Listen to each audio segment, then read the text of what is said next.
First Samuel chapter 25. Now Samuel died, and all Israel assembled and mourned for him. They buried him at his home in Ramah. Then David got up and went down to the wilderness of Paran. There was a man in Maon whose property was in Carmel. The man was very rich. He had 3,000 sheep and 1,000 goats. He was shearing his sheep in Carmel. Now the name of the man was Nabal, and the name of his wife Abigail. The woman was clever and beautiful, but the man was surly and mean. He was a Calebite. David heard in the wilderness that Nabal was shearing his sheep. So David sent 10 young men, and David said to the young men, "Go up to Carmel and go to Nabal, and greet him in my name. Thus you shall salute him. Peace be to you, and peace be to your house, and peace be to all that you have. I hear that you have shearers. Now your shepherds have been with us, and we did them no harm, and they missed nothing all the time they were in Carmel. Ask your young men, and they will tell you. Therefore let my young men find favor in your sight, for we have come on a feast day. Please give whatever you have at hand to your servants and to your son David." When David's young men came, they said all this to Nabal in the name of David, and then they waited. But Nabal answered David's servants, "Who is David? Who is the son of Jesse? There are many servants today who are breaking away from their masters. Shall I take my bread and my water and the meat that I have butchered for my shearers and give it to men who come from I don't know where?" So David's young men turned away and came back and told him all this. David said this to his men, "Every man strap on his sword." And every one of them strapped on his sword. David also strapped on his sword, and about 400 men went up after David, while 200 remained with the baggage. But one of the young men told Abigail, Nabal's wife, "David sent messengers out of the wilderness to salute our master, and he shouted insults at them. Yet the men were very good to us, and we suffered no harm, and we never missed anything when we were in the fields, as long as we were with them. They were a wall to us both by night and by day, all the while we were with them keeping the sheep. Now therefore know this and consider what you should do, for evil has been decided against our master and against all his house. He is so ill-natured that no one can speak to him." Then Abigail hurried and took 200 loaves, 2 skins of wine, 5 sheep ready dressed, 5 measures of parched grain, 100 clusters of raisins, 200 cakes of figs. She loaded them on donkeys, and said to her young men, "Go on ahead of me, I am coming after you." But she did not tell her husband Nabal. As she rode on the donkey and came down under cover of the mountain, David and his men came down towards her, and she met them. Now David had said, "Surely it was in vain that I protected all that this fellow has in the wilderness, so that nothing was missed of all that belonged to him. But he has returned me evil for good. God do so to David and more also, if by morning I leave so much as one male of all who belong to him." When Abigail saw David, she hurried and alighted from the donkey and fell before David on her face, bowing to the ground. She fell at his feet and said, "Upon me alone, my lord, be the guilt. Please let your servant speak in your ears, and hear the words of your servant. My lord, do not take seriously this ill-natured fellow Nabal, for as his name is, so is he. Nabal is his name, and folly is with him. But I, your servant, did not see the young men of my lord, whom you sent.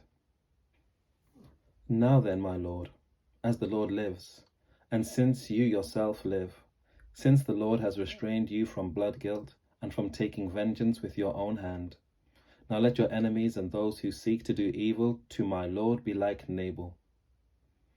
And now let this present that your servant has brought to my lord be given to the young men who follow my lord.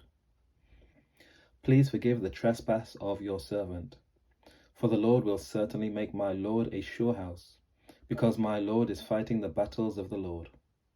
And evil shall not be found in you so long as you live. If anyone should rise up to pursue you and to seek your life, the life of my lord shall be bound in the bundle of the living under the care of the Lord your God. But the lives of your enemies he shall sling out as from the hollow of a sling. When the Lord has done to my lord according to all the good that he has spoken concerning you, and has appointed you prince over Israel, my lord shall have no cause of grief or pangs of conscience for having shed blood without cause, or for having saved himself. And when the Lord has dealt well with my lord, then remember your servant. David said to Abigail, Blessed be the Lord, the God of Israel, who sent you to meet me today. Blessed be your good sense, and blessed be you, who have kept me today from blood guilt and from avenging myself by my own hand. For as surely as the Lord, the God of Israel, lives, who has restrained me from hurting you, unless you had hurried to come to meet me, truly by morning there would not have been left to Nabal so much as one male. Then David received from her hand what she had brought him. He said to her, Go up to your house in peace. See, I have heeded your voice, and I have granted your petition. Abigail came to Nabal. He was holding a feast in his house, like the feast of a king. Nabal's heart was merry within him, for he was very drunk. So she told him nothing at all until the morning light. In the morning, when the wine had gone out of Nabal, his wife told him these things, and his heart died within him. He became like a stone. About 10 days later, the Lord struck Nabal, and he died. When David heard that Nabal was dead, he said, Blessed be the Lord who has judged the case of Nabal's insult to me, and has kept back his servant from evil. The Lord has returned the evil doing of Nabal upon his own head. Then David sent and wooed Abigail to make her his wife. When David's servants came to Abigail at Carmel, they said to her, David has sent us to you to take you to him as his wife. She rose and bowed down with her face to the ground and said, Your servant is a slave to wash the feet of the servants of my lord. Abigail got up hurriedly and rode away on a donkey. Her 5 maids attended her. She went after the messengers of David and became his wife. David also married Ahinoam of Jezreel. Both of them became his wives. Saul had given his daughter Michal, David's wife, to Palti, son of Laish, who was from Galim. 1 Samuel chapter 26. Then the Ziphites came to Saul at Gibeah, saying, David is hiding on the hill of Hachilah, which is opposite Jeshimon. So Saul rose and went down to the wilderness of Ziph, with 3,000 chosen men of Israel, to seek David in the wilderness of Ziph. Saul encamped on the hill of Hachilah, which is opposite Jeshimon, beside the road. But David remained in the wilderness. When he learned that Saul had come after him into the wilderness, David sent out spies and learned that Saul had indeed arrived. Then David set out and came to the place where Saul had encamped. And David saw the place where Saul lay, with Abner, son of Ner, the commander of his army. Saul was lying within the encampment, while the army was encamped around him.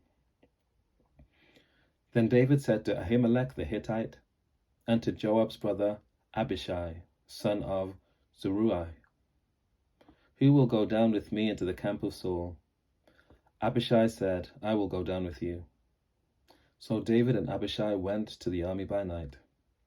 There Saul lay sleeping within the encampment, with his spear stuck in the ground at his head, and Abner and the army lay around him. Abishai said to David, God has given your enemy into your hand today.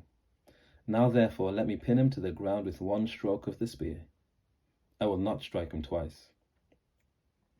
But David said to Abishai, Do not destroy him, for who can raise his hand against the Lord's anointed and be guiltless? David said, As the Lord lives, the Lord will strike him down, or his day will come to die, or he will go down into battle and perish. The Lord forbid that I should raise my hand against the Lord's anointed. But now take the spear that is at his head, and the water jar, and let us go. So David took the spear that was at Saul's head and the water jar, and they went away. No one saw it, or knew it, nor did anyone awake, for they were all asleep, because a deep sleep from the Lord had fallen upon them. Then David went over to the other side and stood on top of a hill far away, with a great distance between them. David called to the army and to Abner son of Ner, saying, Abner, will you not answer? Then Abner replied, Who are you that calls the king? David said to Abner, Are you not a man? Who is like you in Israel? Why then have you not kept watch over your lord the king? For one of the people came in to destroy your lord the king. This thing that you have done is not good. As the Lord lives, you deserve to die, because you have not kept watch over your lord, the Lord's anointed. See now, where is the king's spear, or the water jar that was at his head? Saul recognized David's voice and said, Is this your voice, my son David? David said, It is my voice, my lord, O king. And he added, Why does my lord pursue his servant? For what have I done? What guilt is on my hands? Now therefore, let my lord the king hear the words of his servant. If it is the Lord who has stirred you up against me, may he accept an offering. But if it is mortals, may they be cursed before the Lord, for they have driven me out today from my share in the inheritance of the Lord, saying, Go, serve other gods. Now therefore, do not let my blood fall to the ground, away from the presence of the Lord. For the king of Israel has come out to seek a single flea, like one who hunts a partridge in the mountains. Then Saul said, I have done wrong. Come back, my son David, for I will never harm you again, because my life was precious in your sight today. I have been a fool, and have made a great mistake. David replied, Here is the spear, O king. Let one of the young men come over and get it. The Lord rewards everyone for his righteousness and his faithfulness, for the Lord gave you into my hand today, but I would not raise my hand against the Lord's anointed.